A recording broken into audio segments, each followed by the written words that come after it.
Europe Soir, TV Média. Et bonsoir Eva Rock. Bonsoir Nicolas. Vous nous parlez ce soir de Benjamin Castaldi, l'ancienne star de TF1, qui est devenu un animateur de C8, et ce n'est pas le seul. Alors dites-nous ce qui se passe. Eh bien oui, parce qu'en fait, ce soir, on en sait un peu plus sur le jeu que va animer Benjamin Castaldi sur C8, qui sera baptisé a priori Touche pas à mon coffre. Alors face à 15 coffres, un candidat devra répondre à une série de questions de culture générale pour les ouvrir et gagner de l'argent qui est caché à l'intérieur.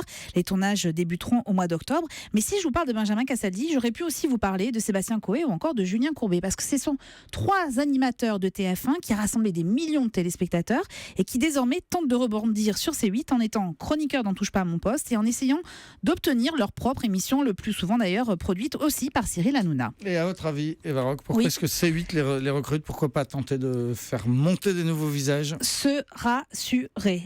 La chaîne sait qu'elle peut compter sur eux pour animer plusieurs types de formats. Ils sauront faire. Ils sont encore populaires. Ils ont des communautés de fans, surtout sur les réseaux sociaux. Et c'est une donnée très importante pour C8 qui vise un public jeune.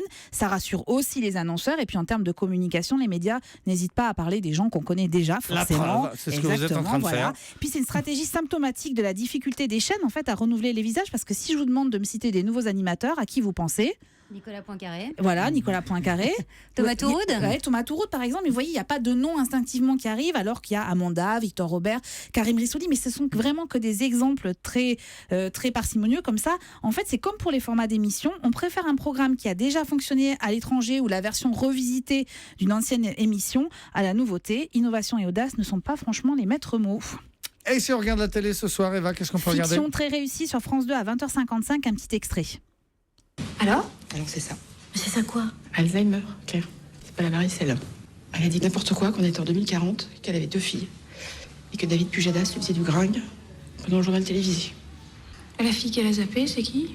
Oh, ça doit être moi. Ah oui, et je vous annonce aussi que papa n'est pas mort. Ah ben ça fait au moins une bonne nouvelle. Voilà, fiction très réussie sur France 2 à 20h55 sur la maladie d'Alzheimer. Ça s'appelle La vie à l'envers avec 4 formidables comédiennes, Marthe Keller, Pascal Arbillot, Barbara Schulz et Isabelle Carré. Voilà, et ensuite un débat animé par Julien Bugier. C'est ça, c'est la soirée Exactement. continue sur France 2. Merci beaucoup, Eva Rock.